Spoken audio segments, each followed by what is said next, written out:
Jawaban lamaran ini merupakan hak putri kami sepenuhnya.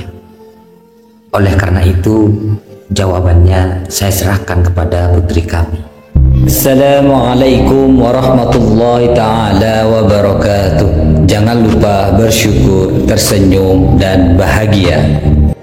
Banyak sekali seorang itu berkomentar tentang wanita, bahkan tentang mencintai seorang wanita. Sehingga Imam Syafi'i berkata di dalam syairnya beliau, "Aktsarun nas fin nisa wa qalu inna hubban nisa jahdul bala. Laisa hubbun nisa juhdan, walakin qurbu man la tuhibbu jahdul bala." Kebanyakan seorang itu berkomentar tentang wanita. Mencintai wanita adalah cobaan yang terberat. Sungguh bukan mencintai mereka cobaan yang terberat, akan tetapi bersanding dengan yang tidak dicintai adalah cobaan yang sangat terberat. Jangan kemana-mana dulu, masih dengan Ada Apa dan Ada Solusinya. Ada sebuah kisah yang sangat menarik sekali. Kisah ini menceritakan sosok sahabatnya Rasulullah, yaitu Salman Al-Farisi. Sebelum kita masuk ke dalam cerita ini, yang perlu kita ketahui adalah Salman Al-Farisi, beliau merupakan seorang mantan budak dari Isfahan, Persia. Dan kisah cinta Salman Al-Farisi ini terjadi saat ia tinggal di Madinah setelah menjadi seorang muslim dan menjadi salah satu sahabat dekat Rasulullah. Pada suatu waktu, Salman berkeinginan untuk menggenapkan agamanya dengan cara menikah. Selama ini ia juga diam-diam mencintai seorang wanita yang solehah dari kalangan Ansor. Akan tetapi ia tidak berani untuk melamarnya karena ia sebagai orang imigran atau bukan penduduk asli, ia merasa asing dengan tempat tinggalnya, yaitu Madinah. Sehingga dia bingung, dia tidak tahu caranya bagaimana adat melamar wanita di kalangan masyarakat Madinah, bagaimana tradisi Ansor saat mengkhitbah seorang wanita. Demikianlah yang dipikirkan oleh Salman Al-Farisi.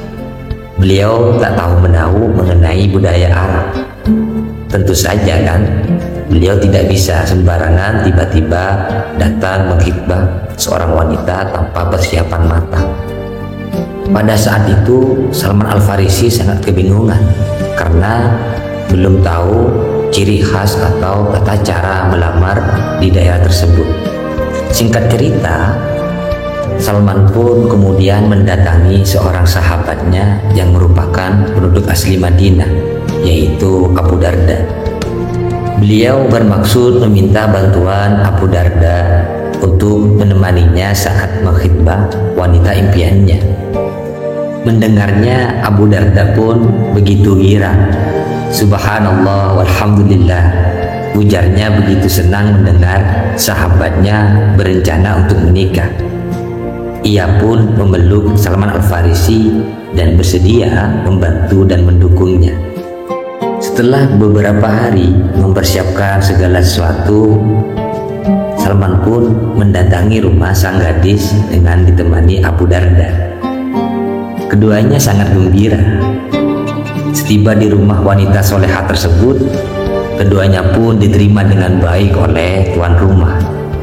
Kemudian Abu Darda berkata, "Saya adalah Abu Darda dan ini adalah saudara saya Salman Al-Farisi dari Persia. Allah telah memuliakan Salman dengan Islam. Salman juga telah memuliakan Islam dengan jihad dan amalannya. Ia memiliki hubungan dekat dengan Rasulullah SAW. Bahkan Rasulullah menganggapnya sebagai Ahlul Bait." Kemudian Abu Darda mengutarakan maksud kedatangannya dengan Salman Al-Farisi. Beliau berkata dengan dialek bahasa Arab setempat dengan sangat lancar dan fasih. Kemudian dia berkata, saya datang mewakili saudara saya, yaitu Salman Al-Farisi, untuk melamar putri Anda. Mendengarnya, si tuan rumah merasa terhormat. Tentu saja, ia kedatangan dua orang sahabat Rasulullah yang utama. Salah satunya bahkan berkeinginan melamar putrinya. Kemudian sang ayah wanita berkata, "Sebuah kehormatan bagi kami menerima sahabat Rasulullah yang mulia. Sebuah kehormatan pula bagi keluarga kami jika memiliki menantu dari kalangan sahabat." Menariknya dari lamaran ini adalah sang ayah tidaklah kemudian segera menerimanya.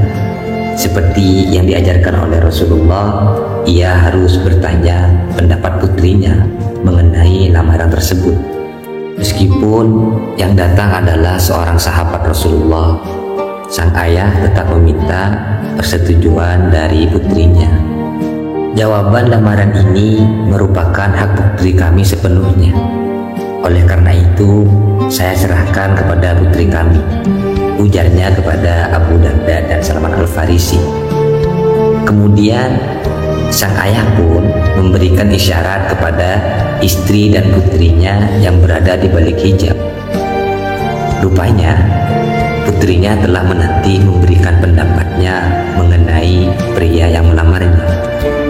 Mewakili dari jawaban putrinya, ibunya pun berkata, "Mohon maaf, kami perlu berterus terang."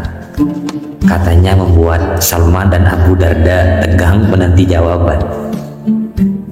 "Maaf atas keterus-terangan kami, putri kami menolak lamaran Salman." Coba Anda bayangkan, jika posisi itu ada di Anda, bagaimana perasaan Anda? Mungkin nyesek banget, mungkin sakit banget. Akan tetapi berbeda dengan Salman Al-Farisi. Beliau orang hebat, beliau orang soleh. Ketika beliau mendengarkan jawaban itu, beliau sangat tegar dan kuat. Tapi jawabannya nggak sampai di situ. Sang ibunda pun melanjutkan jawaban putrinya. "Namun karena kalian berdua lah yang datang dan mengharap ridho Allah, saya ingin menyampaikan bahwa putri kami akan menjawab iya jika Abu Darda memiliki keinginan yang sama seperti Salman Al-Farisi." Bisa Anda bayangkan, yang melamar yaitu Salman Al-Farisi, ditemani oleh sahabatnya yaitu Abu Darda. Akan tetapi lamaran Salman Al-Farisi ditolak, justru si wanita malah memilih Abu Darda. Jika seperti pria pada umumnya, mungkin hati Salman Al-Farisi pasti hancur berkeping-keping. Ia akan merasakan patah hati yang teramat sangat dalam. Namun, Salman Al-Farisi merupakan pria yang soleh, seorang mulia dari kalangan sahabat Rasulullah. Dengan ketegaran hati yang luar biasa, beliau justru menjawab, "Allahu Akbar." Beliau sangat bahagia. Tak hanya itu, Salman Al-Farisi juga menawarkan bantuan untuk pernikahan keduanya. Tanpa perasaan hati yang hancur, beliau memberikan semua harta benda yang beliau siapkan untuk menikahi si wanita tersebut. "Semua mahar dan nafkah yang kupersiapkan akan kuberikan semua kepada Abu Darda. Dan aku juga akan menjadi saksi pernikahan kalian berdua," ujar Salman dengan kelapangan hati yang begitu hebat dan luar biasa. Demikianlah kisah cinta sahabat Rasulullah yang mulia, yaitu Salman Al-Farisi. Banyak sekali pelajaran yang dapat kita petik dari kisah tersebut. Terutama ketegaran hati Salman patut dijadikan sebuah uswah, sebuah tauladan. Beliau pun tak kecewa dengan apa yang beliau miliki, meskipun beliau sangat menginginkannya. Akan tetapi beliau tetap bersabar, tetap kuat, tetap menerima apa yang terjadi. Tetap ingat ada sebuah rahasia dan hikmah di balik sebuah kejadian. Wallahu a'lam bishawab.